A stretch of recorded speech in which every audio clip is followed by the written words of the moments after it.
Christmas పండుగ అంటేనే giving, ఇచ్చుట. ఏమి ఇవ్వాలి కాదు, కానీ సర్వశక్తిమంతుడు మాటలు కాదు, క్రియలు. బిగాటెన్ సన్, అద్వితీయ కుమారుడు అయిన యేసు, ఒక్కగానొక్క కుమారుడైన దేవునికి యేసు క్రీస్తు ప్రభు. ఆయన ఆదియందు వాక్యమై ఉన్నాడు, వాక్యము ఈ దేవుని యొద్ద ఉన్నాడు, ఆ వాక్యమే దేవుడై ఉన్నాడు, ఆయన వెలుగై ఉన్నాడు, ఆయన సమస్తమునకు మార్గమై ఉన్నాడు, ఆయన జీవమై ఉన్నాడు. ఆయన నశించిపోతూ ఉన్న నా మానవులను చూచి తను నిత్యానందములో మహామహిమ పట్టణములో పరలోక రాజ్యంలో ఎలా ఉన్నాడో ఆయన స్వరూపంలో చేయబడిన మానవుడు కూడా నశించిపోయాడని వెదకి రక్షించుటకు కృపా సత్య సంపూర్ణుడై నీవలే మహిమ దేహము విడిచితివి, మంటి దేహము దాల్చితివి, పాప బ్రతుకును వీడితివి. ఏం పాటమ్మా? నా ప్రాణనాథుడా. అది ఆ పాట పాడుకున్నాం. అది యేసయ్య గురించి. మహిమ నగరుని విడిచిపెట్టాడు. ఆ మహిమ నగర్లో ఆయన బిడ్డలమైన మనలను ఆయన రాజ్యంలో చేర్చాలని. అందుకని మీ హృదయములను కలవరపడనీయకండి. ఎందుకు కలవరపడ్డారు?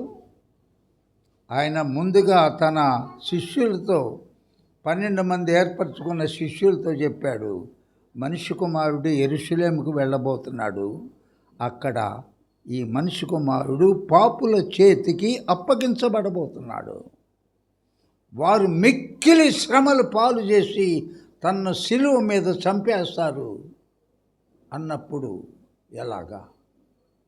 యేసయ్య లేకపోతే ఎలాగ మేము? బోధకుడు లేకపోతే ఎలాగ మేము ఎలా బ్రతకటం? ఈ 3.5 సంవత్సరాలు ఏలేమీ లేదే, ఏ భయం లేదే, ఏ కలవరము లేదే. ఇప్పుడు యేసు స్వామి మమ్మల్ని విడిచిపోతే మేము ఎలాగా? మీ హృదయములను కలవరపడనీయకుడి. నేను వెళ్ళి నేనున్న స్థలంలో నా బిడ్డలైన మీరందరూ ఉండునట్లు నేను నివాసములు కట్టి నేనుండు స్థలంలో మీరును ఉండునట్లు మరలా నేను వచ్చి మిమ్మలను అక్కడికి తీసుకొని వెళ్తా. ఎందుకు కలవరపడతారు? నేను వెళ్ళుట మీకు మంచిది. నేను దేహములో ఉన్నాను కాబట్టి ఎక్కడ ఉంటే అక్కడే ఉన్నాను. నేను వెళ్ళి సత్యస్వరూపియగు ఆత్మ, మహిమ స్వరూపియగు ఆత్మ, వేరొక ఆదరణకర్తను నా స్థానంలో మీకు పంపిస్తాను.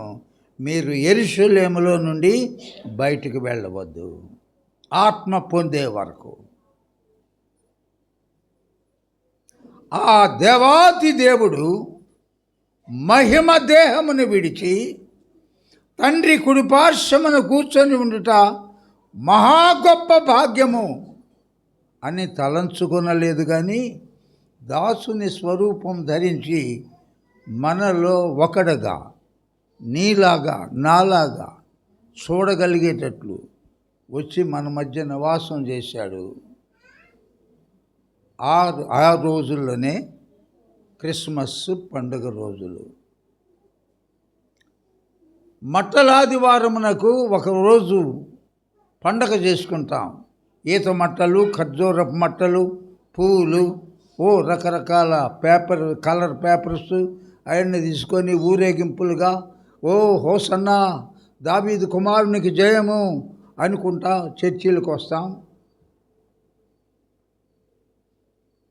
ఆ తర్వాత శుక్రవారం చూస్తే ఏంటి, తర్వాత గుడ్ ఫ్రైడే, ఆ తర్వాత శుక్రవారం తర్వాత శనివారం, ఆదివారం ఈస్టర్.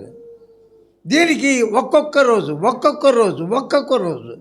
క్రిస్మస్ అనగానే తారీఖు లేదు, సమయం లేదు. కాబట్టి డిసెంబర్ నెలంతా క్రిస్మస్ నెల అనుకుంటాం. 31వ తారీఖు నవంబరు తారీఖు అయిపోయి 1వ తారీఖు డిసెంబర్ అనగానే ఎక్కడో చోట అక్కడ పెద్ద స్టార్స్ రోడ్ల మీద సెంటర్స్లో చర్చీల ముందు వెలుస్తూ ఉంటాయి. ఆ నెలంతా పండగే. సంవత్సరము మొత్తంలో వచ్చిన ఆదాయము షాపింగ్ మాల్స్లో క్రిస్మస్ సీజన్లో వచ్చినన్ని మరి ఎప్పుడూ రావంట. మిగతా పండుగలు ఎన్నో ఉన్నా కానీ క్రిస్మస్ సీజన్ ప్రపంచమంతా మహాద్భుతమైన సేల్స్. క్రిస్మస్ను గురించి చెప్పబోతున్నాను. మరియ ఎవరు, యోసేపు ఎవరు, ఏ పట్టణస్థులు, వాళ్ళు ఎక్కడ కాపురం ఉన్నారు? యోసేపునకు మరియ తల్లికి 14, 16, 17 సంవత్సరాల వయసులో ఉన్న వారిద్దరికీ ప్రదానం చేయబడింది. బాగుంది. ఆ తర్వాత పిడుగు లాంటి వార్త చెప్పారు. ఇది మాకు తెలుసు కదన్నబాకండి, తెలియని వారు చాలామంది ఉన్నారు. ఆ రోజు పండగకు వచ్చేవాళ్ళు క్రైస్తవులు ఉన్నారు, వాళ్ళు కూడా వినాలి. అందుకోసం చెప్తున్నా మొదలుపెట్టి. ప్రధానమైపోయిందంటే దాదాపు వివాహం అయినట్టే. అయితే వారిరువురు ఏకము కాలా శరీర సంబంధముగా. ఈలోపు మరియమ్మ తల్లి గర్భవతి అని పిడుగు లాంటి వార్త గుప్పుమంది ఆ ప్రాంతమంతా. ఆ నోట చేరి యోసేపుకు తెలిసింది. చాలా దిగులు పడి ఉంటాడు. అరే, ఎంత మంచిగా ఉంది, ఎంత పవిత్రాలుగా కనపడుతుంది. భయపడిపోయి ప్రత్యేకంగా నీతిమంతుడు యోసేపు అని వ్రాశాడు దేవుడు. నీతిమంతుడు కనుక మరియమ్మ తల్లిని అవమానపరచనొల్లక ఆయనే రాత్రికి రాత్రి ఎటైనా వెళ్ళిపోదాం అనుకున్నప్పుడు కలతతో ఉన్నాడు, నిద్ర పట్టట్లే. ఎంత మోసం చేసింది, నమ్మించి నా గొంతు కోసింది. ఇష్టం లేకపోతే నాతోటైనా చెప్పొచ్చు కదా, ఇష్టం లేదని. ఆ పరిస్థితిలో బాహ్యమే కాదు, హృదయము అంతరంగం ఎరిగిన సర్వశక్తిమంతుడైన దేవుడు యోసేపు పరిస్థితి చూచి తన యొద్దనున్న గబ్రియేల్ అనే దూతను యోసేపునకు దగ్గరకు పంపించాడు. ఆ కలలో రాత్రి నిద్రపోతూ ఉండగా, కలతతో పడుకొని ఉండగా, ఇదిగో యోసేపు దావీదు కుమారుడా, నీవు ఊహించినట్లు ఆమె కాదు, ఆమె పవిత్రురాలు, పరిశుద్ధాత్మ వలన ఆమె గర్భవతి అయింది. ఆమెను చేర్చుకొనుటకు ఎంత మాత్రము భయపడవద్దు. కల అయిపోయింది. ఆమెకు ఒక కుమారుడు కంటాడు. మీకు అనలా, యోసేపుకు మరియమ్మలకు కాదు, ఆమె ఒక కుమారుని కనును. ఆమె ఆ యేసు అనగా ఆయనే తన ప్రజల యొక్క పాపముల నుండి రక్షించును కాబట్టి యేసు అని పేరు పెట్టదు. ఇదిగో కన్యక గర్భవతి అయి కుమారుని కనును, ఆయనకు ఇమ్మానుయేలుని పేరు పెట్టుదువు. యోసేపుతోటే చెప్తున్నాడు దేవుని దూత. అప్పుడు మెలకు వచ్చింది. ఆ తెల్లవారుగానే వెళ్ళి భార్య అయిన మరియను చేర్చుకొనాను. అది అయితే ప్రభువు జన్మించే వరకు ఆమెను ముట్టలేదు, ఆమెను ఎరగకుండెను. స్పష్టంగా రాస్తుందామా. ఆ తర్వాత ఏం జరిగింది? ఇప్పుడు లూకాసు సువార్త 2వ అధ్యాయం తీయండి. 2వ అధ్యాయము లూకాసు సువార్త. ఆ దినములలో, మిమ్మల్ని ఒక ప్రశ్న అయినా, ఏ దినములలో? అది తెలియాల. ఆ దినములలో అని చదివాము, అందరి బైబిల్లో అదే ఉంది కదా. ఏమని ఉంది? ఏ దినములు? అది తెలిస్తే ఆనందిస్తాం దేవుని యందు. మరియా గర్భవతిగా చూలాలుగా ఉండగా యోసేపు తన ప్రదానం చేయబడిన భార్యను తన యొద్దకు దేవుని యొక్క మాటలు, దేవదూత మాటలను బట్టి ధైర్యంగా చేర్చుకున్నాడు. నా భార్య గుణవతి, ఆమెకు ఎవరి వలన నేను అనుకున్నట్లు గర్భవతి కాలేదు, పరిశుద్ధాత్మ వలన ఆమె గర్భవతి. ఆ దినములలో. ఇప్పుడు సంతోషపడతాం. ఏ దినాలు? చర్చికి వెళ్ళి వచ్చారు కదా అని ఎవరైనా, బ్రదర్ నాకు అర్థం కాలేదు, ఏ దినాలు అంటే ఆ దినాలు అంటావా? ఏ దినాలు? ఆ దినాలే. మరియ తల్లి గర్భవతిగా ఉన్న దినాలలో ఇప్పుడు చూడండి. సర్వలోకమునకు ప్రజా సంఖ్య వ్రాయవలనని కైసరు ఔగుస్తు వలన ఆజ్ఞాయను. అంత క్రిటికల్గా ఉన్న సమయంలో జనాభా లెక్కలు రాస్తున్నారు. ఎలక్షన్లకు ముందు మన దగ్గరికి వస్తారామా, ఆనంద్ కుమార్ గారు మీ ఇంట్లో ఎంతమంది? నేనండి, మా కుమారుడండి, కోడలండి, చిన్న కోడలండి, వాళ్ళిద్దరు పాపలండి, ఇంతేనమ్మా, ఎవరైనా ఉన్నారా? పేర్లు రాసుకుంటారు, ఏమేం చేస్తున్నారు, వయస్సులు అని నమోదు చేసుకుంటారు.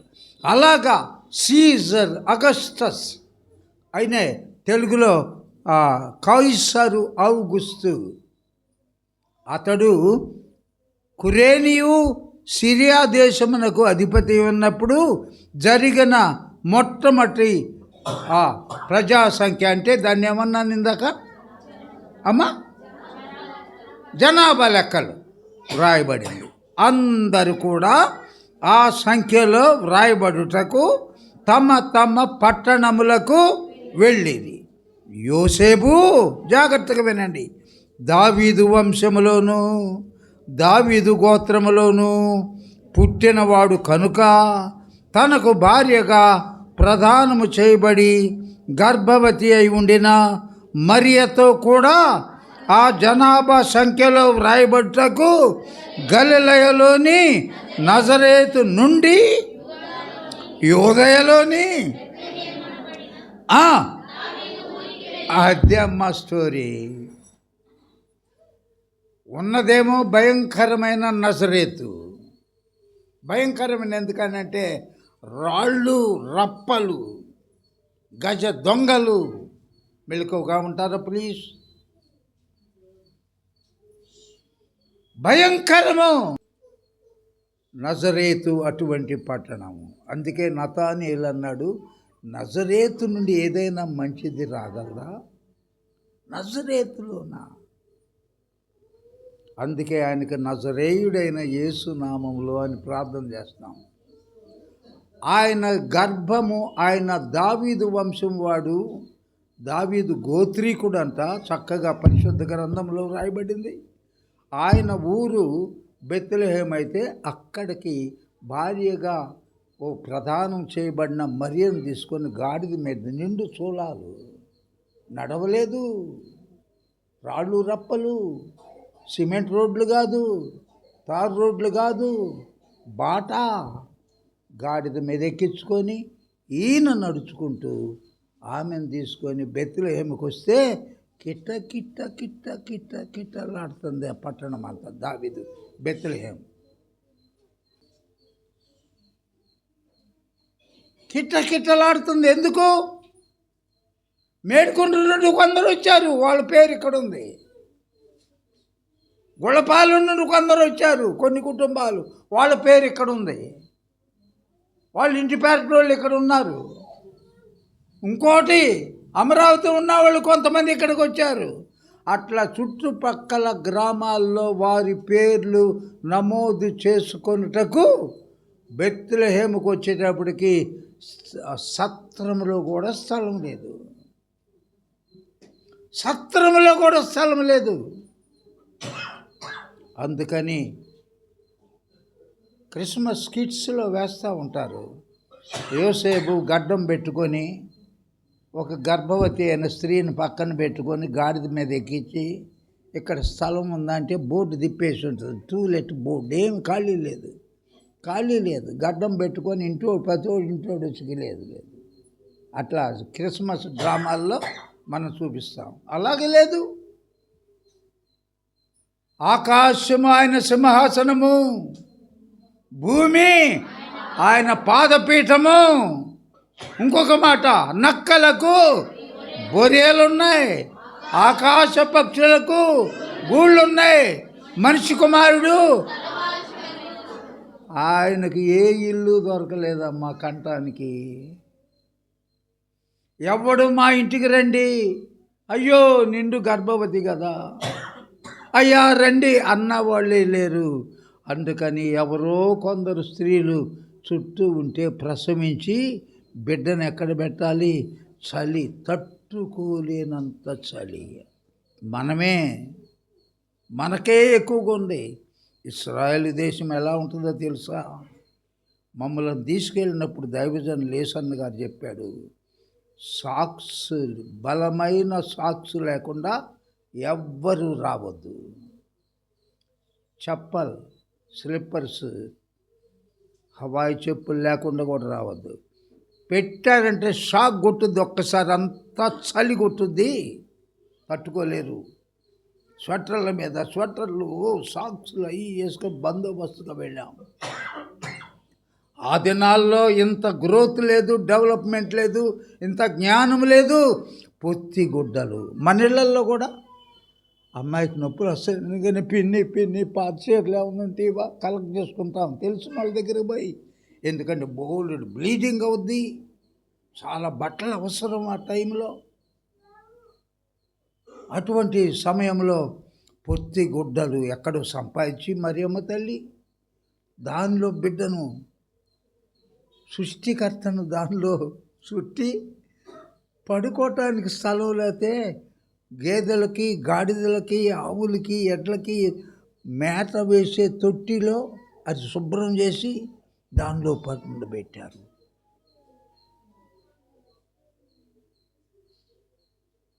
ఎంత ఆశ్చర్యకరమా! సువిశాలమైన ఈ సృష్టిని కలుగజేసిన వాడికి ఆయన పుట్టడానికి కూడా స్థలం లేదు ఇక్కడ. చూడండి, 6వ వచనం చదువుతున్నాను. బెత్లెహేము అనబడిన దావీదు ఊరికి వెళ్ళాను. వారు అక్కడ ఉన్నప్పుడు ఆమె ప్రసవ దినములు నిండెను గనుక తన తొలిచూలు కుమారుని కని పొత్తి గుడ్డలతో చుట్టి సత్రములో వారికి స్థలము లేనందున ఆయనను పశువుల తొట్టిలో పరుండబెట్టాను. ఇది ఈరోజు వాక్యము.